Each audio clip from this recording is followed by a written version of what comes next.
रवि गुप्ता जी कानपुर से। राधे राधे महाराज जी, आपके चरणों में कोटि कोटि प्रणाम।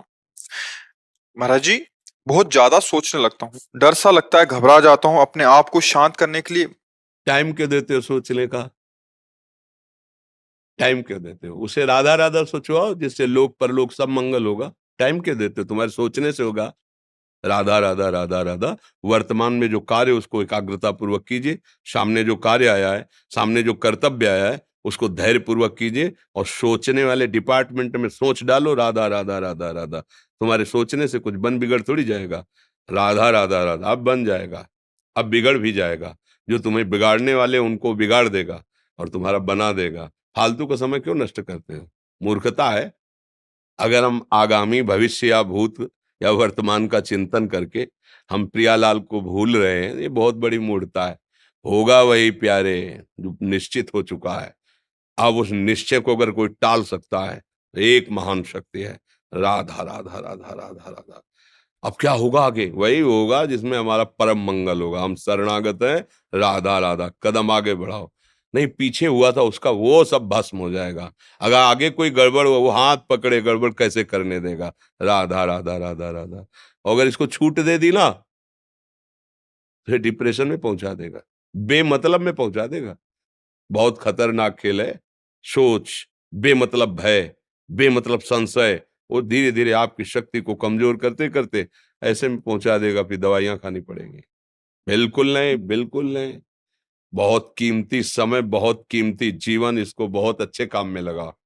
उत्साह प्राप्त पुरुष सब कुछ कर सकता है। निरुत्साहित कितना भी बलवान हो, किसी काम का नहीं रह जाता।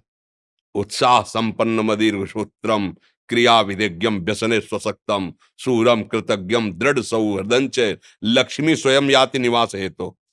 उसके घर में स्वयं लक्ष्मी आ जाएगी। उत्साह संपन्न अभी करना है, इसी क्षण कार्य करना है। वर्तमान के कर्तव्य पर पूरी दृष्टि, और नाम जब चल रहा है, किसी भी तरह की कोई निराशा तुम्हें छू न पाए। हर क्रिया का, जो भी कर्तव्य कर्म का, उसका ज्ञान होना चाहिए।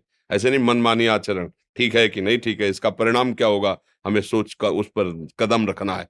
मनमानी आचरण नहीं करने, क्रिया विधिज्ञम, और जो व्यापार जो नौकरी उस पर ठीक से करो। सफलता असफलता प्रभु के हाथ की बात, कर्तव्य आप ठीक से करो तो आप नाम जप करेंगे, अपने कर्तव्य का पालन करेंगे, हर समय आनंदित है, उत्साहित है। जितना जीवन जिएंगे मंगलमय रहेगा। शरीर छूटेगा, प्रभु के पास जाएंगे। खेल ऐसा खेलो जिसमें घाटा ना हो। राधा राधा चल रहा है तो कभी नहीं, कोई बाधा परास्त नहीं कर सकती। अब नाम जप नहीं हो रहा तो सब व्यर्थ विनाशी चिंतन होगा। समय विनाश हो रहा, कुछ लाभ तो मिल नहीं रहा है। संयम से रहो, व्यायाम करो, भजन करो, सत्संग सुनो, सबको सुख पहुंचाने की भावना रख। अभी कमल जैसे खिले रहोगे, मुख प्रसन्न, तन तेज विराजा, कीन्हिस रामचंद्र कर काजा। क्योंकि धर्म से चल रहे हो। वासना से प्रेरित होकर शरीर नष्ट, बुद्धि नष्ट, मन नष्ट, जीवन नष्ट। क्या मुर्दे जैसा जीवन, जो इंद्री जैसा चाहे वैसा डाउन कर दे, जैसा चाहे वो हमें शोक दे दे, दुख दे। थोड़ा सा साहसी बनो। तुम भगवान के अंश हो, तुम कुछ भी कर सकते हो, कुछ भी। बुरा से बुरा और भला से भी भला। तो बुरा का परिणाम बुरा होता है, भला का परिणाम बड़ा होता है। तो आगे बढ़ो भलाई की तरफ। ये थोड़ा हमको कम अच्छा लगता है डाउन होना। भगवान के अंश को थोड़ा दुख आया रो दिए, थोड़ा खुशी हुई नाच दिए। नाचना भी है तो ऐसी हिम्मत में कि भारी से भारी दुख में भी नाचना बंद नहीं होगा। रोना है तो केवल प्रभु के लिए रोना है। झुकना है तो केवल भगवत भाव में झुकना है। हमको कोई रौंद नहीं सकता, कोई झुका नहीं सकता। हम भगवान के अंश हैं। थोड़ा तो समझो यार, ये हम ही नहीं, हम सब। जरा जरा सी बातों में ऐसे क्षणे रुष्टा क्षणे तो थोड़ी चीज मिली, फूल गए, थोड़ी गई, दैया दैया। ये हमारा जीवन नहीं। एक गंभीर स्वभाव बनाओ, एक उत्तम विचार बनाओ, एक उत्तम कार्यरत रहो। तुम्हें देखो अभी जीवन में चमत्कार आ जाएगा। बात समझो। ये बाहरी आशीर्वाद से कुछ नहीं होता। बचपन से सब देख रहे हैं। फल दे दिया तुमने, मान लो अभी एक सेब फल दिया, तुम खुशी हो जाओगे। बात पकड़ लोगे ना तो जन्म जन्मांतर तुम्हें उठाती चली जाएगी। हो सकता है अगला जन्म ही ना हो। बात मान ले, संतों की बात आशीर्वाद होती है। आजकल हम लोग बाहरी दिखावे को बहुत पॉइंट देते हैं। बात पकड़ लो तो विश्व पर विजय प्राप्त कर लोगे। जब अपने मन और इंद्रियों पर विजय प्राप्त कर लिया, वो विश्व पर विजय प्राप्त कर सकता है। और विश्व पर विजय प्राप्त किए, अपने मन और इंद्रियों पर विजय प्राप्त नहीं कि वो हारा हुआ है, तो कुछ नहीं है। इसलिए बात समझो, निराश होने के लिए मानव शरीर मिला, पशु है क्या हम? अरे हम भूखे रह के, कष्ट सह करके, दुख सह करके भी मुस्कुराएंगे। हमारे पास ज्ञान है, हमारे पास भगवान का बल है। ऐसे हम सोच में बहते चले जाओ, उसको ब्रेक लगाओ। तुम्हारे अधीन है वो, तुम उसके अधीन नहीं हो। जागो, अभी सो रहे हो, जागो, उसको अधीन करो। आनंद के धाम के तुम अंश हो, आनंद स्वरूप हो। आनंद के लिए विषय टुकड़ों में मारे घूम रहे हो। थोड़ा सा तो सावधान हो, धर्म से चलो। हमारी बात समझ में आ रही है आपकी कि नहीं आ रही? सच्ची कहते हैं तुमसे, सच्ची। हर कष्ट को तुम रौंद सकते हो, हर कष्ट को सह सकते हो, अगर अभी तुम निश्चय कर लो मैं मरा, अब तुमको कोई नहीं मार सकता। सब भयभीत हो जाएंगे तुमसे। केवल एक निश्चय कर लो, अब हमारी जिंदगी की कोई परवाह नहीं। अभी अभी तुम्हारा वो भयंकर रूप आ जाएगा कि जिस गली से निकलोगे लोग अंदर घुस जाएंगे। क्यों? आपने निर्भयता स्वीकार कर ली। तुम्हारे अंदर के शत्रु, बाहर का तो सब कोई ड्रामा कर सकता है, लेकिन अंदर के शत्रु तुम्हें परेशान कर रहे हैं, तुम उन पर कभी नजर की? उनको अपना माने हुए हो मित्र। मन जैसा कर, मन कह रहा होटल चलो होटल, मन कह रहा फिल्म देख चलो, मन कह रहा है गंदी दृष्टि करो करो। अरे कभी दुश्मन को पहचाना अंदर बैठा तुम्हारे, और उसको जीत गए तो निहाल हो गए, पूरा जगत जीत गए, परमानंद में मगन हो जाओगे। इसीलिए तो आए हो यहाँ बात सुनने के लिए, और काहे के लिए आए हो? और ये बात वो बात है जो स्वीकार कर ले तो कोई बातें नहीं रह जाएगी। स्वीकार तो कर लो। अभी तो मैं रिपोर्ट दे दी कि तुम्हारी दोनों किडनी खराब है, तो बिना किडनी खराब के तो तुम अपनी हालत ये बता रहे हो, अगर किडनी खराब की रिपोर्ट मिल जाए तो क्या करोगे? है? तुम हर एक व्यक्ति के हृदय में इतना आत्मबल है कि सब कुछ सह सकता है। तुम वो आत्मबल, वो शक्ति क्यों नहीं जागृत कर रहे हो?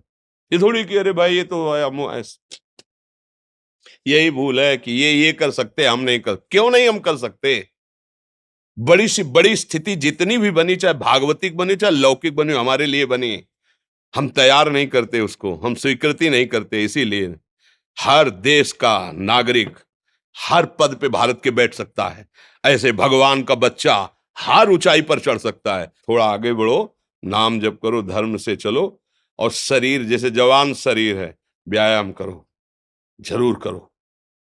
सुबह सुबह जब मोटरसाइकिल में बैठते हैं ना, तो पहले हाई रेस में नहीं डालते, एकदम खुल गई अब दौड़ लगाओ, तो ऐसे ही उठो 4 बजे, दंड बैठक आधा घंटा 1 घंटा, सब दिमाग ठीक होने लगेगा, सब ठीक फिर 1 घंटा जप किया। अभी देखो हाल, पड़े पड़े 9 बजे तक सो रहे हो, बेड में चाय पी रहे हो। क्या जवानी, क्या परमार्थ, क्या मनुष्य शरीर। हमारे जो नौजवान भाई हैं बहुत भूल में जा रहे हैं। मदिरा पीना, नशा करना, व्यभिचार करना, ये एक मनोरंजन बन गया है, और ये सबसे बड़ा जीवन का घातक विषय है। ये तुम्हारे लौकिक और पारलौकिक दोनों उन्नतियों को नष्ट कर देगा। इसलिए हम बार बार आपको सचेत करते हैं कि यही वो समय है आपको महान बना सकता है। यदि आप संयम से रहे, जब तक ज्ञान हो तब तक ब्रह्मचर्य से रहो, कोई नशा मत करो, खूब धैर्य पूर्वक विचार करो। ये जीवन बर्बाद करने के लिए नहीं है, ये उन दोस्तों की दोस्ती के लिए नहीं है जो हमारे अंदर ऐसे नशे डाल दें, ऐसी आदतें डाल दें जिनमें माता पिता गुरु धर्म शास्त्र सबको रौंद करके हम गलत मार्ग का अनुसरण करें। नहीं नहीं, बहुत विवेकवान आप ऐसे दोस्त बनाए जो आपको गंदी आदतें सिखाएं, गंदे व्यसन कराएं, गंदी चेष्टाओं में ले जाएं। कि हम तो हमारे, फिर तुम दोस्त नहीं, तेरी दोस्ती क्या, हमारे दोस्त श्री कृष्ण हैं, और जिसके दोस्त श्री कृष्ण है वो कभी भी परास्त नहीं होता। अर्जुन परास्त हुए क्या कहीं? सारथी बने बैठे हैं। सच्ची आपका जीवन बड़ा मंगलमय हो, आप तेज में स्वस्थ, आप हमारे भारत देश के भविष्य हैं। आप ऐसे आचरण न करें जिससे देखकर आपको जलन पैदा हो कि ये तो खुद गिर रहा है, ये क्या हमारे भारत के काम आएगा। एक जवान पूरे भारत को बचा सकता है, एक जवान, एक आदमी काफी भारत के प्रजा को ठीक कर सकता है। आप सच्चे आचरण वाले, धर्म से चलने वाले, तो आपकी बात लाखों पर प्रभाव डालेगी। आप अपने को, अपने जीवन को, अपने संबंधियों को सुख नहीं दे पा रहे तो भारत को क्या सुख दे पाएंगे? हमारा लक्ष्य है पूरे भारत को सुख देना। हम अगर एक गांव के एक घर से एक शरीर को सुधारना शुरू कर दिया तो हम भारत का हित करना शुरू कर दिया। आप सब जवान हैं, कोई पढ़ लिख करके कोई अधिकारी बनेगा, कोई प्रवक्ता बनेगा, कोई नेता बनेगा तो हमारी प्रजा को सुख देगा। ये वासनाएं, ये गंदी आदतें आपकी जीवनी शक्ति को नष्ट कर देंगे। मान लो 15 से लेकर 25-30 तक आपने ब्रह्मचर्य सब नष्ट कर दिया। अब आप केवल दिखाई दे रहे हैं कि मनुष्य है, मनुष्य में अब आपके अंदर ज्ञान शक्ति, स्मृति शक्ति, बल शक्ति, लोक कल्याण शक्ति, वो केवल नाटक भले बोल लो, तुम्हारे अंदर नहीं रह गई है। अगर आप संयम से चलोगे, ब्याह हो, एक पत्नी व्रत ठीक से नियम, वो आप आगे गृहस्थ में भी होते हुए तेजस्वी रहेंगे, धर्मवान रहेंगे, आपकी बात का दम रहेगा। तो हमें लगता है हमारे नौजवान भाइयों को, नई पीढ़ी को, ये जो नया कलयुग का चाल चला है, इससे बचना चाहिए। जो फ्रेंड वाली बातें चली ना, गर्लफ्रेंड, बॉयफ्रेंड, ये दुनिया जहर, इससे बचना चाहिए। हम दोस्ती कर सकते हैं, भाई बहन एक ही स्कूल में पढ़ने जाते हैं, ऐसे हम क्यों नहीं जा सकते? जब निर्णय होगा पति पत्नी वाला तो बात अलग है, नहीं तब तक हमारा संबंध सबसे, किसी से घृणा नहीं करनी। मतलब एक ही स्कूल में जा रहे हैं, तो भाई बहन नहीं जाते पढ़ने, एक गाड़ी में बैठकर जाते हैं, एक स्कूल में पढ़ते हैं, क्या उसमें दोष होता है क्या?